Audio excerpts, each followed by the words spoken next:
This podcast is brought to you by Spotify for podcasters. Have you yourself ever wanted to become a podcaster? Well, Spotify makes it simple and easy to do so.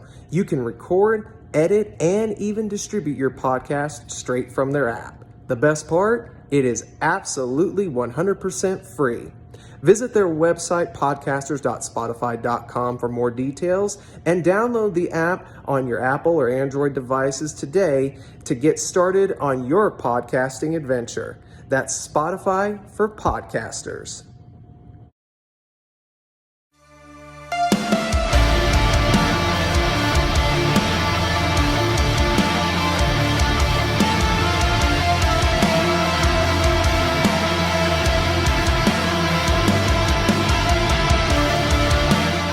What's going on, guys? Travis Fowler, Hark Rider, is back yet again with another edition of the Four Corner Podcast. And there's a lot to talk about this week with our weekly recap, as well as our WrestleMania weekend recap, and thoughts, of course, on the big controversy that went on from last weekend. So let's not waste any more time and let's talk wrestling. So this week was the fallout from WrestleMania on both Raw and Smackdown, and a little bit on NXT as well. And then AEW came out with a banger of an episode, actually.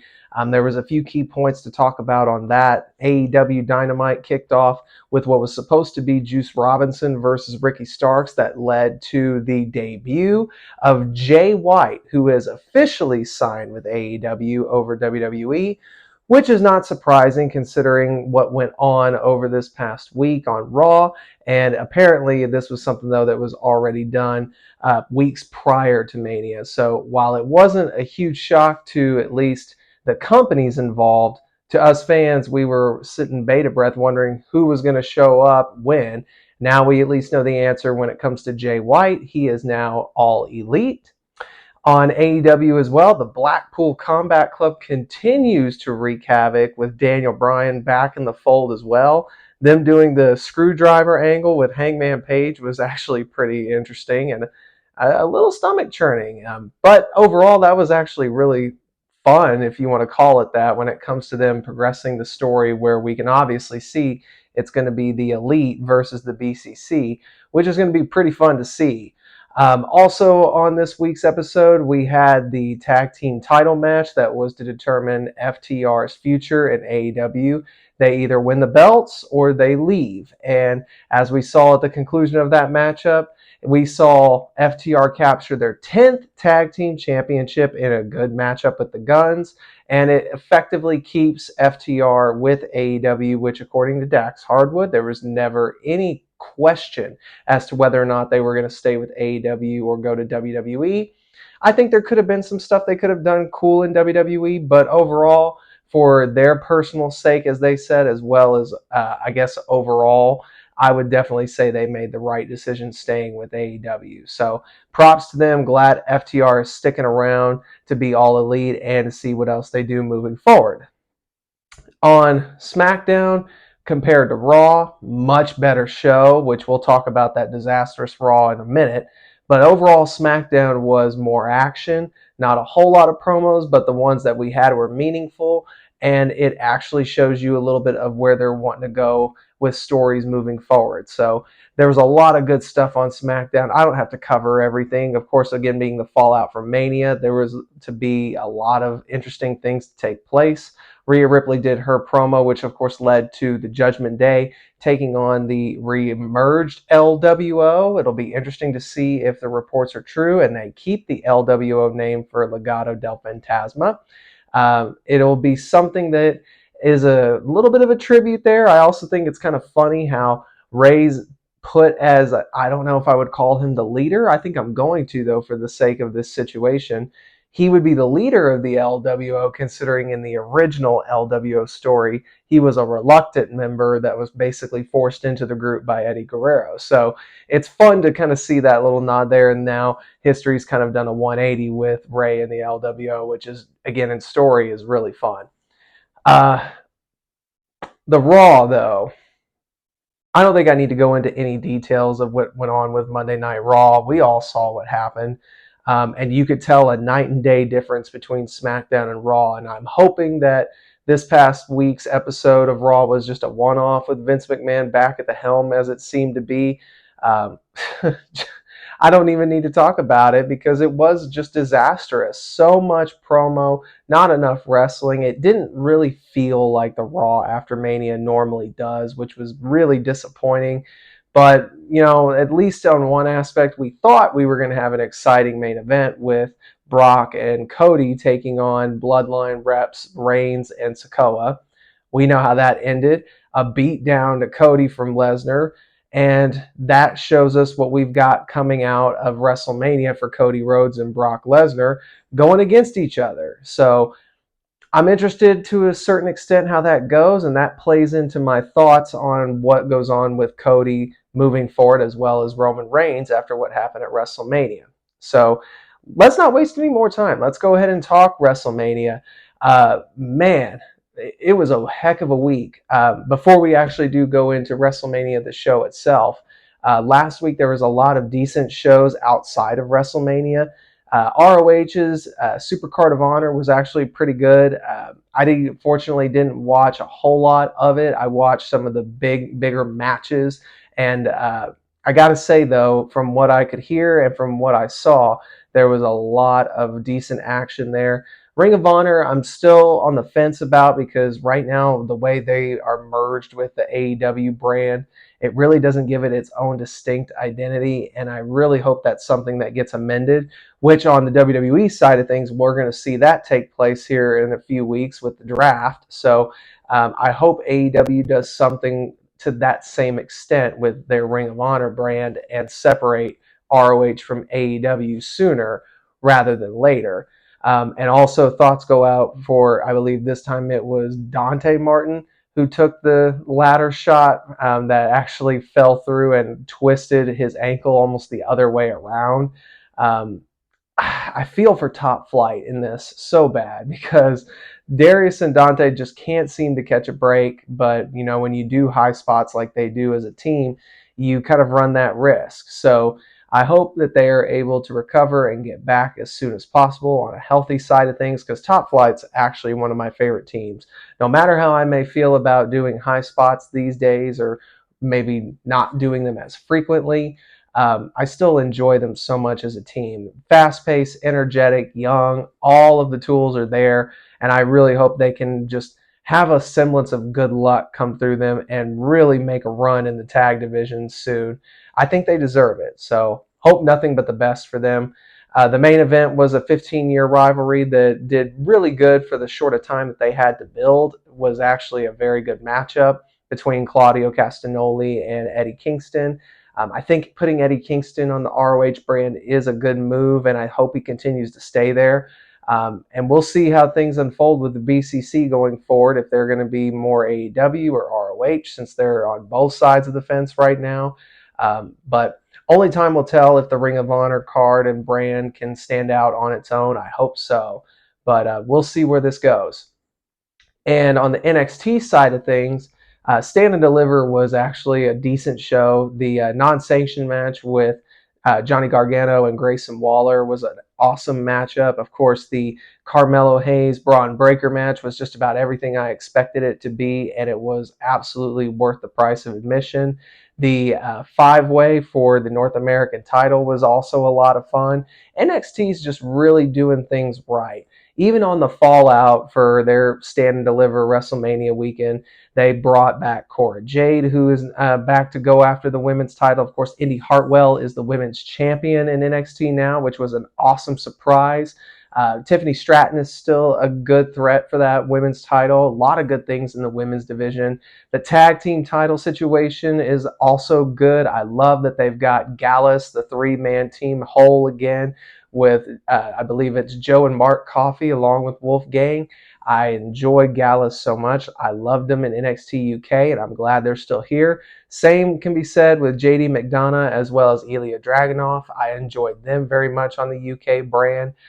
Just so many good things that NXT has to offer.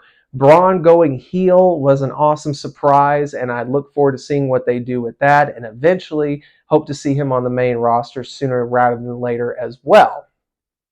But let's go ahead now and talk WrestleMania. I gotta say, for an overall 2-night show, WrestleMania this year was top notch. Despite what some may feel about the main event of night two, which we will get to here in just a moment, uh, WrestleMania from top to bottom, I think, delivered on where it was supposed to in every aspect. Night one, though, I think takes the cake when it comes to entertainment wise. Everything felt spot on for night one. To me, you could almost call it a flawless show. The opening with Cena and Theory was a good way to get the crowd started, and they did not stop after that. The tag team showcase match with the four teams, the most random match that I felt was on the WrestleMania card, that along with the women's version of it too on night two. But did it showcase exactly what it was supposed to do?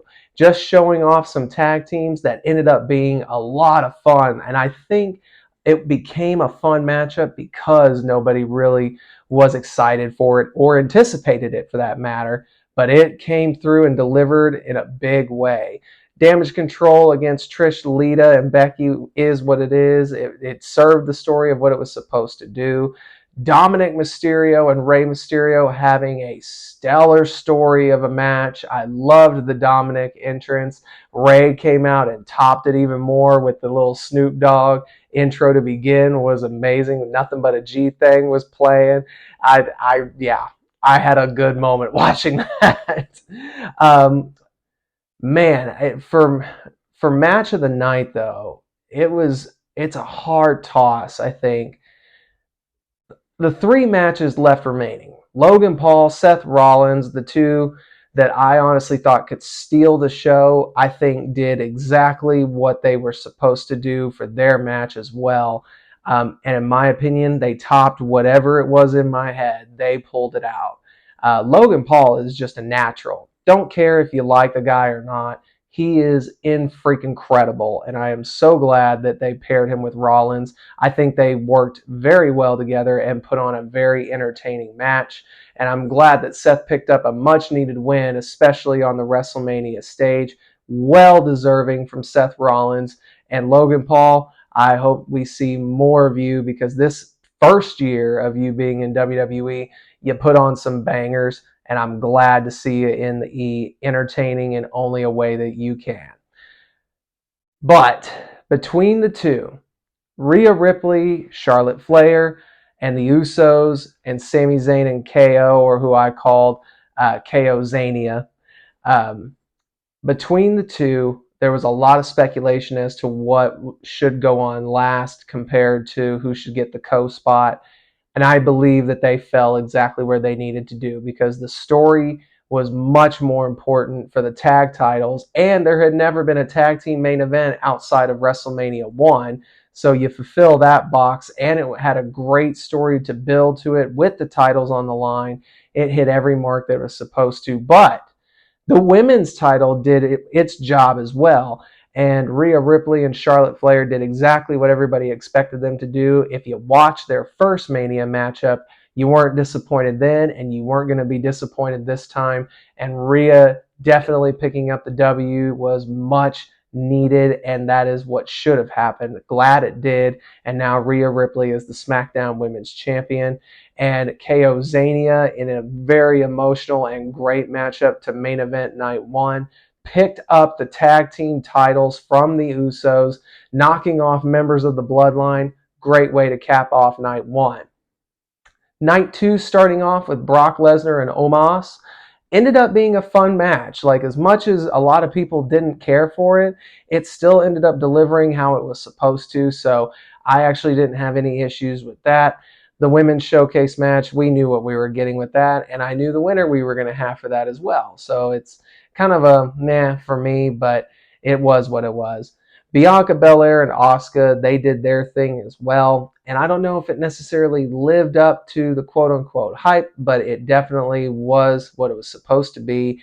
Bianca picking up the win and remaining Raw Women's Champion for hitting the year mark now is actually really cool. I did not expect that to happen. I was actually going for Asuka in that match, but my picks didn't do so well on night two like they were for night one. But still, good matchup from both of them. I very much think they had an entertaining match, and it helped in the women's division quite a bit for that night as well. Then another match that we have to talk about is the Hell in the Cell matchup with Finn Balor and Edge. I still think the wrong person won there too, and I really wish it would have been Balor because I think he needed it more than what Edge did.